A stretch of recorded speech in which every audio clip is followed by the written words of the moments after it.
Network Entertainment. Pero ang tanong nga, parang ano nga bang halaga ng mga classroom na ito?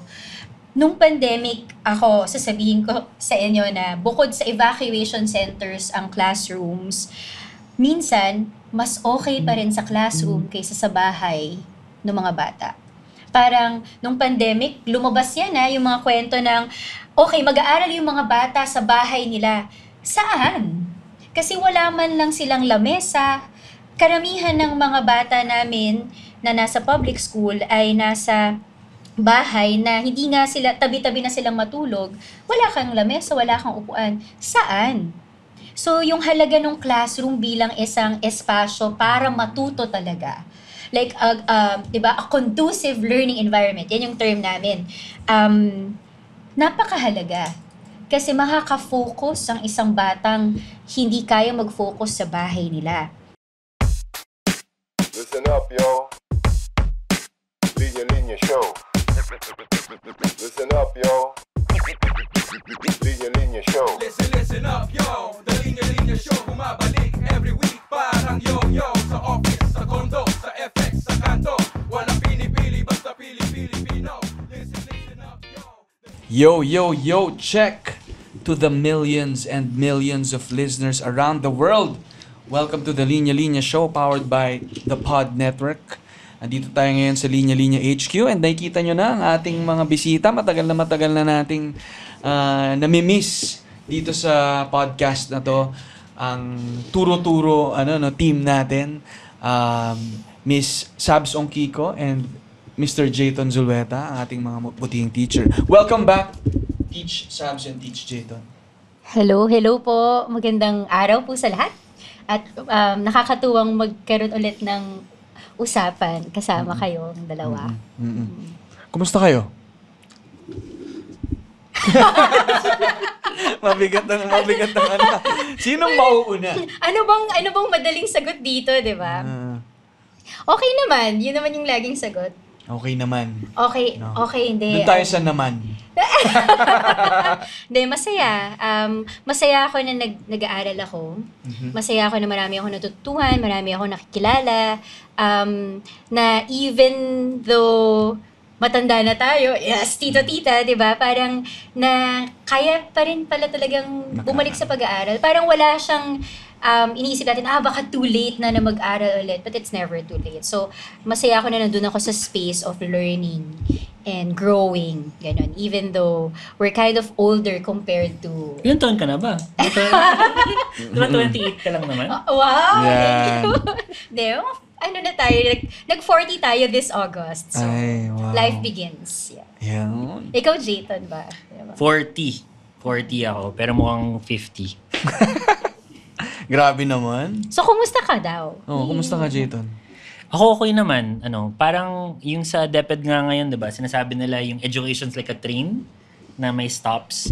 Kami parang naglalakad kami pahabol tinatakbo namin yung train So we're trying to, I guess, sa foundation na that I run sa AHA Learning Center, we're trying to catch up, trying to figure out, ang daming reforma ngayon, so trying to make sure na nakasync lahat. Yun doon na kami nabibisi. Pero I think ikaw yung panalo dito, ikaw yung pinakamagandang update. Bakit? Ay, okay. Patay mali siya no? Pero ayun. Okay din naman ako, pero yun kagagaling lang sa wedding na na-attenda ng aking secondary sponsors. Oh my God. Ang aking, si Ninang Sabs and si Ninang Jayton. Consider din naman Ninang bang secondary sponsor? Hindi, actually. Hindi, no? Yung principal lang yun, no? Kandila pero lang kumare kami. at kumpare pa rin. Kumare at kumpare, no? So, thank you so much for attending. Alam kong napaka-busy nyo pareho, pero grabe yung glow nung space kapag nandiyan kayo. Tsaka ang dami nagko-comment na nandun kayo. Mga kaibigan ko, tuwa sila nandun kayo. Ako natuwa akong makita kang ikasal sa mahal mo sa buhay. Wow! At syempre, totoo. Alam mo naman, hindi, di ba, sa edad natin, to na-appreciate natin yan, yung commitment, yung love that you can witness from friends. And meeting your family, meeting your close friends, parang thank you for inviting us there. Totoo. Yun ang topic natin ngayon eh. Hindi, bira.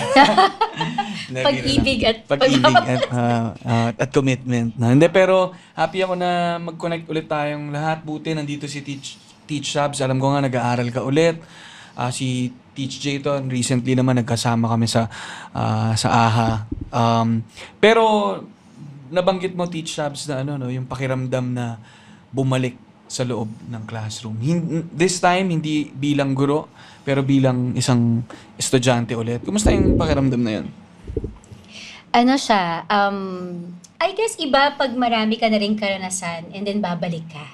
Kasi hindi na to parang marami ka na ding dalang, may baon ka na, may perspective. So mas okay din kasi dahil nag-aaral ako sa ibang bansa at dala ko yung konteksto natin, ang lagi kong iniisip, teka, hindi na ako papayag na i-absorb lang kung anong nakukuha ko. Pero lagi kong tinatanong, ano to para sa atin?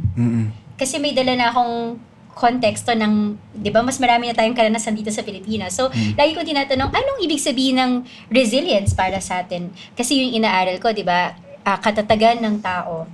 Maraming standards ang West tungkol sa katatagan. But how do we define it from within our culture? That's what I want to find out. So, yun, napapatanong ako, yun yung mahalaga din na when you study, you ask lang hindi yung how do we contextualize this or localize this, but you ask what does it really mean for us. So dun ako nanggagaling, kaya exciting, pero minsan when you study, mas maraming questions that come out rather than answers. Pero okay yun, kasi ibig sabihin you get to find out, there's a process. And isa sa napulot ko, kasi 20 kami from all over the world, mostly from developing countries. And mabigat yung usapin ng katatagan. Kasi you will have to be confronted with adversity. Diba? Kasi paano mo masasabing ang matatag ang isang tao kung walang pinagdadaan ng adversity? So we have to discuss adversity. But at the end of the day, alam mo, we will always arrive at hope. Yan yung sobra ako natutuwa na kahit ano pang pag-usapan natin na mabigat, ganyan, dito sa programang ito ng resilience, we always end up talking about pag-asa. So yun din yung baon ko. So yung hope din, para kumapit ka rin doon, adversity rin yung kailangan mong, hopelessness din yung mararanasan mo bago ka makakapit din talaga sa pag-asa. So, Yung malalaman mo na may pag-asa ka kasi kahit na may dinadaanan kang hirap, meron ka pa rin nakikitang punot dulo nun, meron kang nakikitang punto nung bakit mo siya dinadaanan. At para kanino? Parang ang na-realize ko nga sa atin, it's not, lagi natin pinag-uusapan, di ba, na the why we're doing this, and part yun ng mission to go back to the why. Pero I realize na beyond the why is the who. Parang lagi siya nakakabit sa mga tao na may mukha, tao na pwede mong pangalanan, tao na pwede mong pagkapitan. Doon mo nakikita yung why, o doon nagmamanifest at mas nagiging tangible yung why. So ako lagi ko pa ring dala yung mukha ng mga bata ko, mga co-teachers ko, ganyan, pag nag-aaral. Kasi klaro naman yung why eh. Oh, why? Kasi we want to make the systems better, etc. Pero para kanino? Yun, mas grounded ka. Yun. Ewan ko, yun yung ilan to sa mga bagay na pag-iisipan ko habang nag-aaral. So, kaya feeling ko lumago din ako over the past year na nag-aaral. Ikaw ba, Teach Jayton, nag-further studies ka ba? Tingin ko parang pag nagtrabaho ka sa NGO, parang pumapasok ka din eh. Kasi pinag-uusapan nga namin nung isang araw, ito nga, lumalabas yung mga research kung saan-saan, sa EDCOM, sa Senado, sa DepEd. Tapos pag nakuha mo yung data at i-validate mo sa ground, madalas yung nagiging problema namin, at ako, ito yung kasalanan ko, pagpasok namin dun, parang minsan iniisip namin, meron na kaming na may hypothesis na kami, ipoprove na lang. Pero yung maganda kasi in working with people, if you let them in, let them teach you something, listen very well, they will actually help not only enhance the program, but answer questions you never even asked. So, nakita ko sa work ko, we call ourselves actually a learning organization over the years. Gumaganda siya kapag na-inputan eh. At lahat ng mga magagandang idea, nagmula siya hindi sa mga boardroom or sa mga meeting kung saan nagpo-plano-plano. Pero kapag na-interact mo yung program mo, ginawa mong buhay, binigay mo sa community, they figure out what works, what doesn't work. Pagbalik sa'yo, napakaganda na. Kaya nung umikot kami last week, pumunta yung EDCOM, yung DepEd sa programa namin sa Cebu kasama ng Ramon Aboites Foundation. Proud na proud ako kasi yung mga teachers, sobrang na-own nila yung programa. Nung tinanong nila, ano ba yung pinakamagandang part, nagtanong yung isa, si Doc O, tinanong ni Yusek Carmelo Oracion. Ano ba yung principal natin, diba? Ano yung sa Ateneo? Ano ba yung kaibahan dito? Yung sagot nila social emotional learning. 'Di ba? Yung pag-asa, yung na may magagawa ka. So at the end of the day, what fuels all of these things are really people. Ang ganda na connected yung sagot niya, yung last na mga sinabi niyo na mahalaga na alam mo kung bakit mo siya ginagawa. Pero yung halaga rin nung para kanino mo siya ginagawa or sino yung kasama mong gumagawa nun, no? So, yung sinasabi ni Jayton na marami siyempreng meetings na aalamin niyo yung sagot, yung magpaplano kayo. Pero iba kapag nandun yung kasama mo, yung mga apektado nun na tumutulong sa inyong maintindihan yung problema, 'di ba? So, ganda lang nung kabit nung knowing your why, pero inaalam mo rin kung ano yung who. And kasama sila. At hindi sila parang PowerPoint presentation na sa beneficiary, pero they're actually part of the solution din dahil sila yung involved doon. Kaya ko rin na-bring up yung yung further studies, pagbabalik sa classroom kasi medyo mainit din yung topic ngayon ng edukasyon, no? Dahil sa kakulangan ng classrooms ng gobyerno natin, no? And yung nabanggit mo, Jayton, na EDCOM report. Ano nga bang EDCOM report? Sinong pwede maka-explain yan? Ano ang EDCOM at ano ang EDCOM report? Ang Education Commission, so ito na yung pangalawang Education Commission. So merong before, nung sinimulan siya. Tapos it's every how many years magkakaroon ng Education Commission. It's a commission by the Senate and the Congress. Tapos, it's really meant to study the education landscape in the Philippines. So, to research on what really ails our system, what policies can be made to address these, what interventions can be done, ganyan. So, yun siya. So, kaya yung report, mahalaga to. Kasi, ito, resulta to ng mga hearings, consultations, research, tungkol sa education system natin. So, in a nutshell, pag tinanong mo, kumusta yung education system natin, you can look at this report. Ayun. At maraming ang nabanggit na problema at dahilan, at marami din namang possible solutions na tinitignan. So yun nga, nabanggit doon, nasa balita naman to, in recent weeks, yung accumulated backlog ng basic education natin of over 165,000 classrooms, no? And nabanggit pa doon na parang it will take 55 years para magampanan. Tagal. Kaya parang matanda na yung mga tapos estudyante na, parang may anak na sila. Iba na yung nag-aaral, hindi pa sila nakapasok ng classroom. Ilang generation. No? So kayo, paano nyo tinitake yung mga ganitong balita? Lalo na, syempre, part kayo kayo yung frontliners natin sa education. Nagtuturo kayo pareho. Ano yung take nyo sa sa balita na yan? Well, kasi hindi ako frontliner katulad ni Saab, no, na nagtuturo sa public school. Pero siguro yung mga muka at pangalan behind ng balita na yun, may mga eskwelahan kami, hindi ko lang i-mention. Ang dami kong naisip actually ng mga eskwelahan namin na imbis na kung wala kang classroom, yun ang nangyayari, mag-iisip ka anong parte ng school nyo pwedeng maging classroom or ilang beses mo pwedeng gamitin tong isang classroom sa isang araw. So ano nangyari? Nagda-double shift, triple shift, quadruple shift. Anong ibig sabihin ng double shift? May papasok ng 6, may papasok ng 12. 6 to 12 yung isang pasok, yung isa 12 to 6. May triple shift. Yung triple shift, hindi ko na nga magets eh. Yung quadruple shift, hindi ko rin magets. May ilan mga eskwela nagko-quadruple shift. Yung naging problema rin, may mga, ano bang isabihin to na, na diplomatic, no? May mga ibang school kasi na dapat may classroom na talaga, nakasulat na yon. Nakita namin, magkaka-classroom kayo may isang building. After isang taon, wala pa rin. For whatever reason, diba?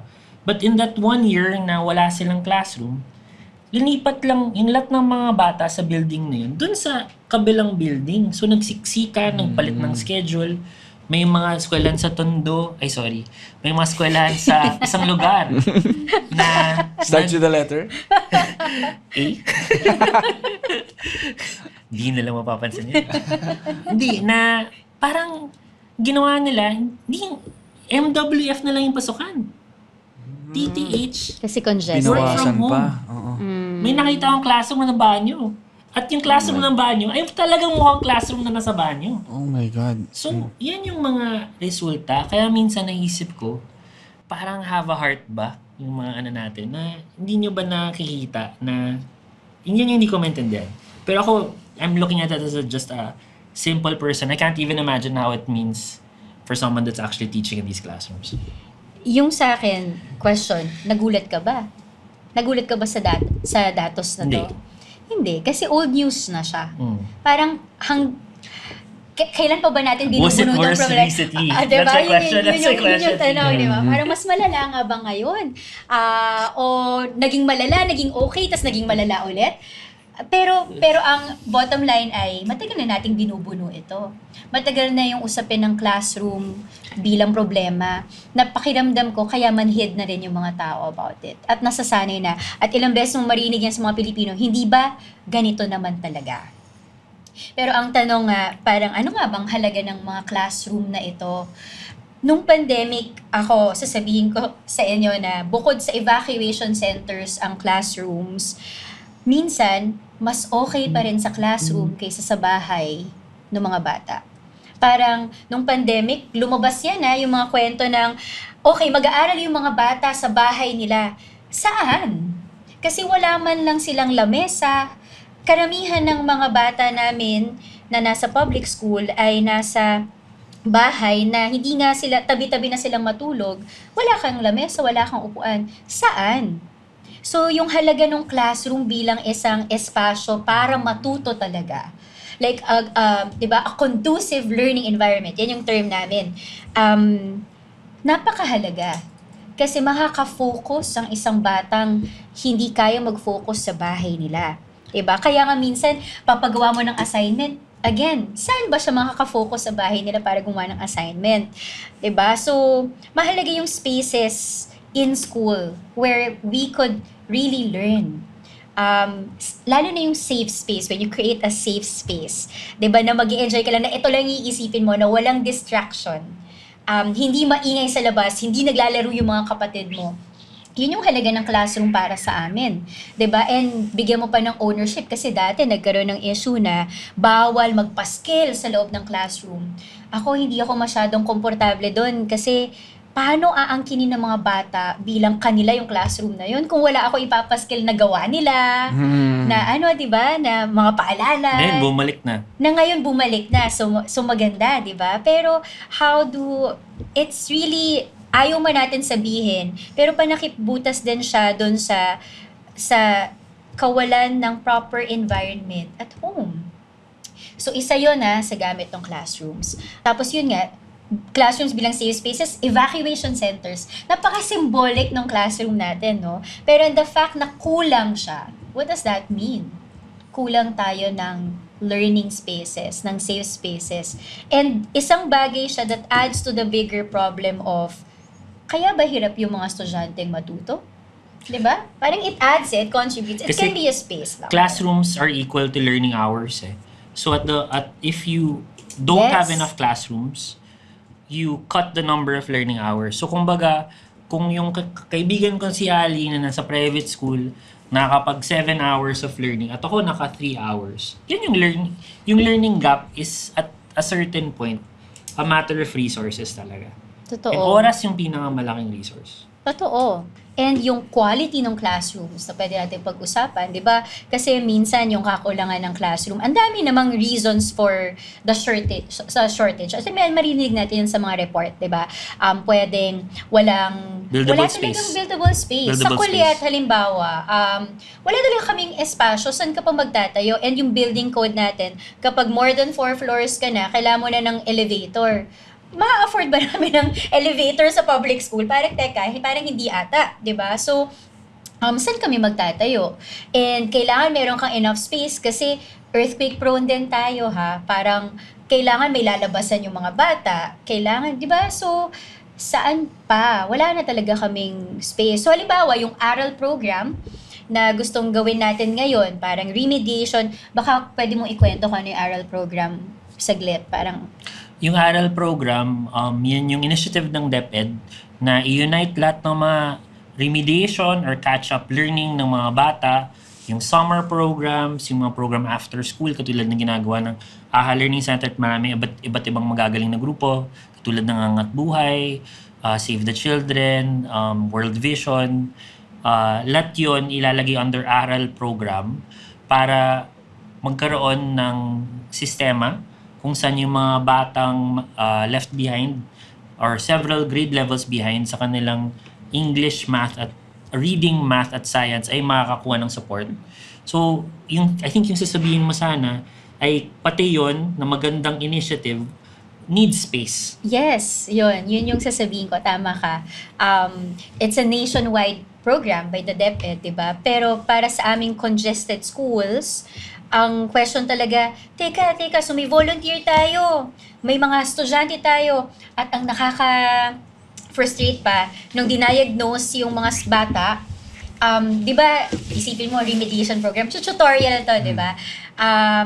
Yung percentage ng batang kailangan ilagay sa tutorial ay mas marami kaysa dun sa Actual hindi class. mag-tutorial. Yeah, no. So parang, kumbaga, kung mag-iiwan ka ng mga estudyante dapat, 'di ba? Iilang estudyante para tutorial mo. Baliktad kasi halos yung buong klase mo kailangan ng tutorial. Iilan lang yung batang pwede mo nang pauwiin. Para saan ka magtuturo? 'Di ba? Kung ginagamit lahat ng space mo, saan gagawin yung program? O yun din yung question, 'di ba? Saan? Wala pang sagot yan. Wala. So it's Sinusubukan either, nila ayusin. so titingnan namin shortened period kaya Oo. natin. Yun yung the best Again, so far. learning Loss. learning loss ulit siya, 'di ba? Kasi learning time naman yung affected in lieu of the space. Parang so wow, merong kapalit. Ganun. Pero I think what's interesting, yung gift ng EDCOM 2, na sobrang love ko yung mga reports na yun. Kasi after doing this for 20 years, parang biglang may nagsabi na definitive na ito yung mga issues, ito yung pwede nyo mangyari. At pag tinignan mo kasi yung mga problema based on ano yung pwede mong gawin para ma-solve, nagbabago eh. Kasi ako, nung bata ako, tapos nakita ko yung mga classroom shortage, siya eh, parang opaque or very far-reaching thing for me na parang, ano ba to? Forever to mangyari. Pero yung gusto ko sana mapaiwatig is actually pag marami tayong nagre-reklamo about this, na kailangan mangyari to. Nakikinig naman yung gobyerno. At marami sa DepEd ngayon na nakikinig talaga. Actually, yung DepEd nakikinig talaga. At kudos to them, ang daming mamagagandang nangyayari. Pero minsan para siyang parang masolve mo isang problem, ang dami nilang problema pa na kailangan gawin. Like with the places that have funding, that have the right people, yung problema nila saan? Saan talaga to? Bibilin ba nila yung property across the street? Magkakaroon ba ng satellite school? It's a very difficult problem. Tsaka Ali, meron mga problema sa lupa. Halimbawa, magdo-donate ng lupa ang isang mayaman na pamilya. Syempre, ika-carve nila yung lot na i-donate nila. And that's not always the best area. Yan yung flooded, yan yung yan kasi yung hindi pwede i-commercialize, hindi pwede patayin ng... So, yan yung ibibigay sa schools. So, schools will be put up in those slots. Hindi ko lalahatin, pero isa yan sa narinig kong nung nasa central office ako, isa yan sa lumalabas sa problema na parang, nag-donate nga yung isang, may lupa nga, pero hindi yan yung pinakamagandang area at pinaka-safe na area para pagtayuan ng paaralan. So, may mga ganun din, Totoo yan, corruption. Totoo yun. Kasi may nag-donate sa amin, tapos yung nangyari, nasa anong pala to, bangin, yung parang Mordor na. Yung sa Mordor na talaga siya. May mga orc doon, ganun. Tapos parang gusto pa niyang ibigay talaga, parang bayani. Gusto niyang Si Sauron. Oo. Talaga. Sabi ko, parang problema to. Kasi pangalan namin pa din. Hindi namin magawa ng paraan to kasi dead land siya. Or mas maraming funds ang kailangan mo para mas maging safe siya. So, mapapamahal din. So, yung gastos, di ba? So, yun din. Tapos, wag na nating pag-usapan or pwede nating pag-usapan ng corruption. Di ba? Alam mo yung SOP? May SOP din sa bawat 15. school na 10, 15, tas may kotse. Minsan may kotse principal, So, minsan, mapapansin mo Live yung shot na ako wirings ng Hindi, pero open secret Tayo lang yan. Diba? Mula sa And the daan, millions. sa classroom, laging may ganun. Sana nga mahinto na eh. Sana kung nakikinig yung mga teachers natin at school heads natin, at alam 5% mong na lang. nangyayari, diba? Hindi, parang Alam nila yan. kailan pa ba natin sasabihin na ang pangit ng resources natin, hindi quality, pero parte ka dun sa kumukuha ng pera para mabawasan yung quality. Parang mahiya naman tayo para sa mga bata natin, di ba? Tapos hindi tatagal yung building. Yung wirings namin, parang ganun lang. Pag namatay yung isang electric fan, pati yung kabilang electric fan, patay na kasi hindi na gumagana yung wires. Ganun ba? Parang ako, wow, hindi. Tapos magrereklamo tayo na lagi naman ganito eh. Wait lang. Yun. So, hindi ba tayo pagod na? Na yun yung laging naririnig. So, ayun. So, nasa ng pag-asa dito? Nandun lang tayo sa Adversity pa lang tayo. Adversity tayo. Resilience na. Pero yung hope, medyo faulty wiring din yung hope ng konti. No? Pero, ako gusto ko naman yung sinabi ni Jayton na finally merong group na dedicated to identify the main issues and the priority problems na kailangan ma-address. Kasi ang hirap nga rin na kumakaukaw lang lahat dahil lahat may problema. Tas kanya-kanya. So, at least kung may consolidated kang report, may isang pinupuntahan yung mga tao and kumbaga mas napaprioritize yung kailangang pagtuunan ng pansin and sama-samang nagagawa yan supposedly, no? So I think magandang step naman yun. Pero yun nga, sabi nyo nga, no, patong-patong yung mga problema once na may makita kang isa, may susulpot na iba, or yung nahanap na solutions are creating more problems, no, rather than and syempre yung iba pang issue nga yung corruption na talagang yan yung inaanay talaga yung mga building natin dahil dyan, no? So parang kahit na maghahanap ka rin ng pantapal dun sa 165,000 classrooms, once na ma-achieve mo yan, inaanay na yung kabila, no? Nag-iipon na ng bagong backlog. Habang tinatry mo palang tapusin yung in-identify mong problema a few years ago. So, I think kailangan sabay-sabay talagang ginagawa ng paraan, and lalo lang humihirap yung nasasayang yung efforts ng mga educators, ng mga katulad ninyong heavily involved sa mga tinatry na gawing solutions, kung yung pinaka-core pa rin niya ay yung huli mong sinabi, Teachops, na corruption ng hindi lang mga taong gobyerno, even yung mga people involved. No? So parang I think talaga siya sabay siya dapat na ginagawa otherwise kinakain yung progress, hinahatak pabalik, tas lalo tayong nalulugmok. Pero gets ko kasi yung yung di ko sasabihin na corrupt ako pero recently kasi ang daming mga opportunities na lumabas na parang nabibigla ako na na sabi ko, ganito pala yung sistema. Kasi talaga siya sistema Tapos minsan, yung kinakwento ko, may pare akong kausap kanina, sabi ko, minsan pag titingnan mo ng matagal, may reason out mo Na kasi, kung umuha ako dito, play ball ka. Diba? Kasi ito yung sistema, ito yung galawan. May natutulong naman ako. Pero ito yung, I'm part of the system. May ganun na reasoning. Pero, ako, kinakatakutan ko din, 'di ba? Pag sumali ka, malit man, katulad ng nangyayari sa amin o malaki man, part na rin ng, hindi ka lang part ng problema, pero ikaw, nagbabago ka na rin. Iba na rin yung yung hasta mo. Kaya, minsan naisip ko, paano bang sabihin sa kunwari na sa teacher, sa principal, sa contractor na tama na? Kasi mahabang proseso yun eh. Matatanggal siya sa grupo, pag-iinitan siya. Pwede siyang matanggalan ng trabaho, 'di ba? So, yung proseso ng paghihinto ng corruption, parang dapat marami tayo na nagsasabing dito pwede. Kasi marami nagsasabi, ito na kasi, katulad ng sinabi mo, ito na kasi. Mahirap pag iniisip ng mga tao na deserve nila kasi to. Pwede Parang rin, no? halimbawa, kung merong principal, pumayag siyang itayo kasi yan sa panunungkulan niya. So, syempre, dapat may cut siya kasi pagbibigyan niya to ng ibabalik niya oras, sa bata. attention. Oh. So, nakakatakot pag inisip mong deserve mo kasi yung cut na yon kasi nag-extra effort ka. Kahit sa totoo naman, palitan siya ng trabaho mo. Parang once kinonvince mo na sarili mo na entitled ka to funds that aren't actually yours, wala na, kinain ka na. So, ingat tayo doon. Ingat tayo doon, di ba? Yun yung laging parang, pero paano mo sasabihin na, ay, hindi po atin yan. Yun na Paano nga din? Sino ba ang, kasi minsan, sa ganitong malaking sistema, pag ikaw yung tumayo at nagsabi ng, mali yan ikaw pa yung titingnan na masama. Ganon. So, ikaw pa yung part ng problema. Ikaw yung part ng problema. Sinisira mo ang komunidad, ang peace and order. Harmony. Ganyan. So, So, yun. Kaya hindi maalis yung usapin ng corruption sa problema din natin sa edukasyon. Kabit-kabit yun Tapos, halimbawa, even yung burden ng teachers, di ba? Yung, okay, ang dami na namin ginagawa.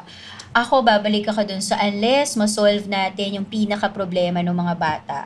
Hanggat may problema sa learning yung mga bata, lagi kaming burdened. Kasi kung magtuturo lang kami at maayos yung buhay ng mga bata, edi walang problema, di ba? Pero kung papasok sila hindi marunong magbasa, gutom inabuso, di ba? May trauma, yung ganyan. Sabi sa amin sa research ng resilience, kapag may trauma ang bata, hindi siya makaka-focus talaga. Kahit anong gawin mo, yung brain niya cannot handle a lot of information. So, ano gagawin mo? Diba? Kaya yung social-emotional learning sinasabi mo, important. And how you make yung classroom, not just like a physical space, but a safe space for them. That's really important. Ganun siya. At mahalaga yung classroom kasi that's where you gather yung mga kids, diba? That's how they learn proper behavior from each other. Na pwedeng hindi nila makukuha kung nakapalagay lang sila somewhere. Or nasa bahay. O, nasa bahay. Walang mga magulang. Oo. So, we may be talking about classroom, like a physical structure, but it's more than that. Diba? Yun yung halaga. But, sa ngayon, nagagawa naman namin siya ng paraan. Diba? For years, yun nga. Yung shifting is the way to address congested schools. Kasi, kakabit din yan yung policy na education for all, yung hindi ka pwedeng, pag nag-enroll sa'yo, tatanggapin mo. Diba? Hindi ka pwedeng mag-turn down na mag-enroll. So, pwedeng in a year, punong-puno yung classroom mo. Sometimes, mababawasan. Ganyan. So, pero, naalala ko, may time sa DepEd na minamapa nila na merong schools in some areas na mas onti yung population. And they have extra classrooms. Tapos, meron naman iba, congested. So, anong gagawin mo dun sa uneven population? May extra pala yung iba. Tapos, punong-puno yung iba. So, may ganun din na, how do we also convince these students dun sa overpopulated schools to enroll maybe in this school? Or ibabus ba natin sila? Para kung mas malapit lang sila sa area na to at mas maraming bata dito sa area na to, tapos onti lang dun, pwede bang mag-coordinate with barangays? May ganung usapin dati na may libreng sakay papunta dun sa kabilang school para dun magklase. Diba? Para lang gumaan. Hindi ko alam. Marami namang innovative solutions na pwede. But we don't discuss this kasi nga, babalik ako dun sa mindset na ganito naman lagi Diba? What I saw in person sa DepEd, kay Sheila Mendoza, yung director ng partnerships at part ng Aralo din. Natuwa rin ako. Kasi kinukwento niya na yung process nila ngayon in figuring out these problems, may consultation syempre. Pero nagsisimula kasi yan sa, okay, ito yung problema na meron tayong this many students, let's say, na kailangan ng remediation. Wala tayong teachers, wala tayong oras. But after asking, baka pwede to, and looking through multiple problem-solving scenarios, nakahanap sila ng solusyon that's fit for that school. And when I think about it, some people would tell me, why wouldn't the schools just think like that? But the mental load, all the stress, all the pressure, really stops you from really seeing maybe the solution that could be right in front of you. But in most cases, this has to be done in conversation. Multiple, thoughtful, intentional conversations that can only happen when you start to say, this cannot happen again, whatever injustice, and that people deserve better. Yun yung yun yung nakita ko eh. You have to be in conversation with the problem. Not just say the problem is bad, the Philippines is hopeless. You really have to come in and say, there is something that needs to be done, and I'm gonna sit here as long as I can until we can both figure out something together. Tsaka parang to actually say na, this really is a large-scale system. And in a large-scale system, hindi pwedeng, classrooms muna tayo Parang everybody classrooms Tama. muna. Hindi, kasi hindi mo pwedeng iwan yung ibang problema. So, pag large-scale siya, parang maraming gears yan na dapat sabay-sabay nag-move. So, some people, if you are someone who can actually help think about solutions on classrooms, sit there, work with DepEd and other agencies there. And then if you are someone who can work in other aspects in the education space, work with that, diba? And sabay-sabay na gumagalaw sana siya. So talagang mobilization of volunteers, of people who care. Yung like what you're saying, Jayton, diba? Sometimes ang nawawala sa atin yung do we care enough to pay attention, diba? To give our time and effort. Ganon, do we have motivation enough to say, let's make it work, let's find solutions, ganon. Kasi baka yun na din yung nawawala sa atin. Ganon. Well, ang gandang marinig nito ng lahat, no? Kasi nanggagaling sa inyo, pero it involves everyone. Sinasabi nyo na, may mga grupo or even gobyerno na gumagawa ng solusyon para dito, pero kailangan tayong lahat, no? And siguro ang thing dyan ay lahat tayo, relatable to sa lahat. Hindi ito isang case, isang issue na, narinig ko nga ganyan yung issue. Lahat tayo dumaan sa eskwela sa edukasyon. Alam natin kung gaano kahalaga siya. So I feel like, yun nga, kung may enough care yung mga tao, na kahit dumaan sa part sila nung maginhawa yung pag-aaral nila, nakapasok sa mga ayos na classroom, ay maging aware at learned dito sa issue na to, ay makahanap ng kanya-kanyang paraan din to help, no? So, sinabi nga ni Teach Shabs, sabay-sabay dapat gumagalaw yung gears, no? So, yun, I think yung sa majority, no, na may magawa sila in their own capacity. Pero nakakarinig din ako ng medyo mga good news naman, na iba na yung takbo rin ng DepEd, no, na marami akong naririnig na movement. Hindi ko alam kung bakit. Baka ba nag-shift ba yung ano ba yung dati kasi parang hindi masyadong may mga balitang ganyan Tapos recently parang bigla namang nagkaroon ng mga balitang mas okay. Hindi ko alam kung anong major na nangyari. Pero yan. Tapos maybe EdCom too. I don't know, or change in change in the admin. Changes. Changes In general, diba? But we always welcome good news about education kasi we're so we're so frustrated with what we've been hearing. Diba? And in fairness naman, in all the years that have passed, there have been many good things that DepEd, teachers, and public school has done. But I think not in the last in the last couple of years lang because of EDCOM na we really talk about these issues for a very long time. Kasi dati may balita, classroom shortages, diba, pag June. Tapos, next June mo na siya maririnig. Hindi mo na alam kung ano nangyayari. And to really examine. To really examine, Right. diba? Oo. Dati lang, ganun lang. So, maybe, part of the system is that when we hear an injustice, we feel like it's the government's problem to solve only. Pero yun, isama ko na rin. Kasi recently, nag-guest din ni na Jim and Sab si Senator Bam. And parang, di ba, nasa balita naman recently ay siya yung naging education chair, no, tama, ng Committee on Education sa Senate. And parang particular tong issue na to nung classroom shortage na hinahanapan ng solusyon So parang na-bring up din yan sa amin yung classroom acceleration program nga na i-review, no, kung bakit ang tagal-tagal buuhin ng isang classroom samantalang may mga examples tayo before Yes. na mas mabilis. And yun yan, naalala ko nung At sa mas time. mura. Mas mura, mas mabilis. Bakit hindi yun yung gawin? Bakit parang yung pinakamatagal at pinakamahal, yun yung magiging basis natin. Kung meron naman tayong available solutions na na iba. So again, ako nga, nakwento ko sa inyo kanina, nung panahon kasi ni Pinoy, yan yung mga pinapasulat sa akin, yung sa classroom. So every time na nasa meeting, actually kahit mga internal meeting, lagi niyang hinahanap si Brother Armin. Lagi niyang sinisingil ng 66,800. Memorize namin yun, kaming writers, kasi sa iba't ibang speeches niya, lagi niyang sinisingil. So parang I think 2010 yung backlog na yan.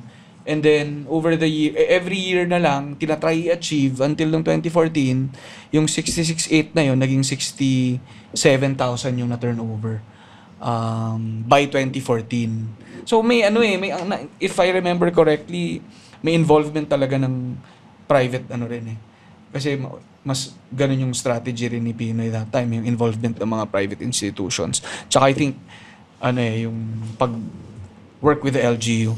So ewan ko, baka lang itong classroom acceleration program, merong matutuhan from that period na hopefully kasi parang anong nangyari nung simula nung na-achieve yun, parang dumagdag kasi times 3 na yun From 68,000 na classrooms na fulfill, bigla namang naging 65,000. So hindi ko alam anong nangyari din sa mga sumunod na bakit naipon hindi natugunan. So ngayon maghahabol ulit tayo, no? Pero I think sabi nyo nga, kung meron mang hope dito sa napag-usapan natin, maganda naman na ma-identify natin yung mga problema, na pag-usapan natin siya. Pero yung I think ngayon na natututukan na siya, the fact that we're talking about this now, na hindi siya natatabunan ng ibang mga issues, hopefully makatutok na, and yung involvement ng mga tao to bring this issue up and demand this from our government and participate and contribute.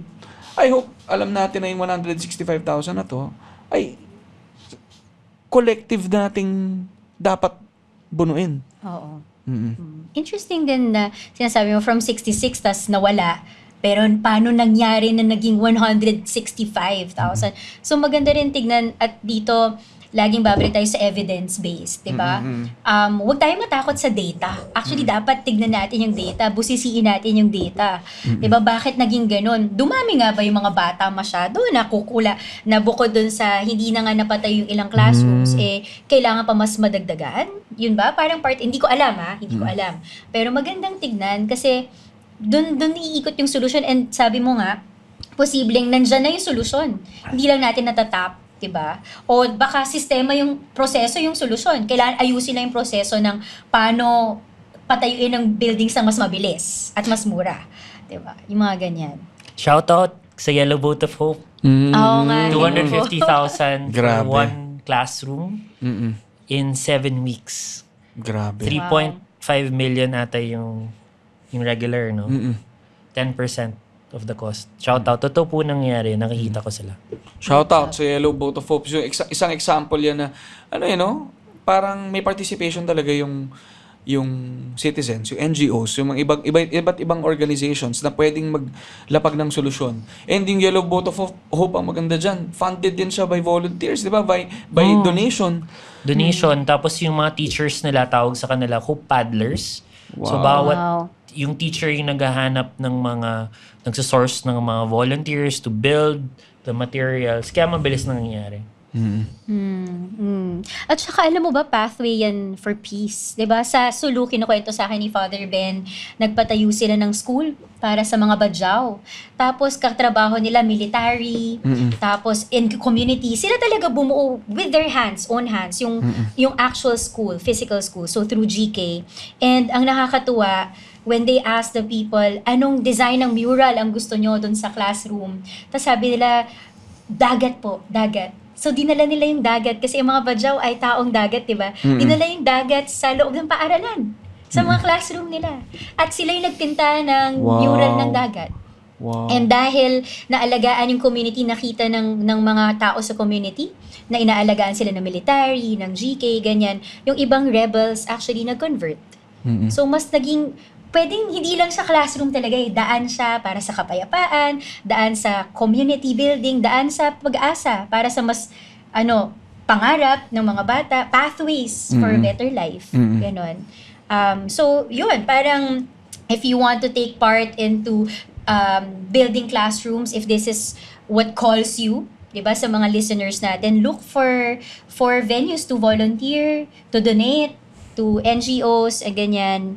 And look into schools, ganyan. Baka pwede din you wanna make them accountable, lalo na kung may sign naman, 'di ba, mga ganyan. So, Learning Center, no, sa mga gusto mag-volunteer din sa organization ni na Jayton, marami rin silang ginagawa to address itong mga ilang na pag-uusapan nating mga issues, no.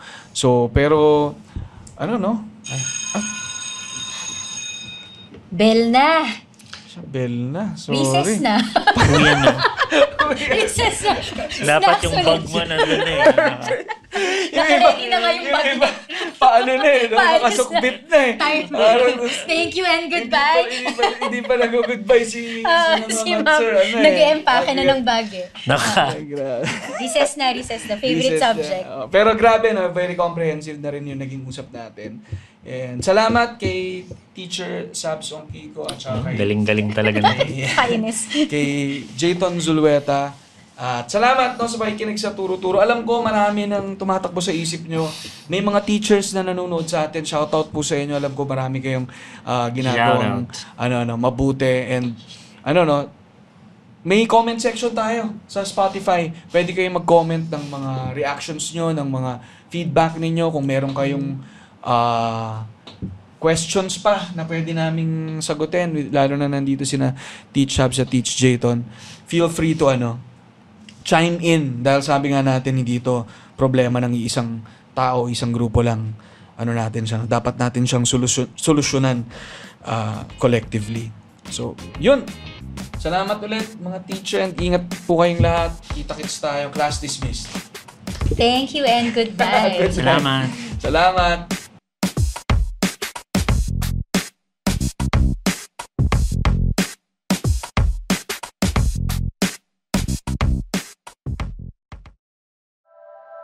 The opinions of podcast creators, hosts, and guests are not necessarily reflective of the official stance of the Pod Network Entertainment, its hosts, or other network programs. The content created by the people behind the podcast is personal and not meant to harm any religion, ethnicity, group, organization, company, or individual.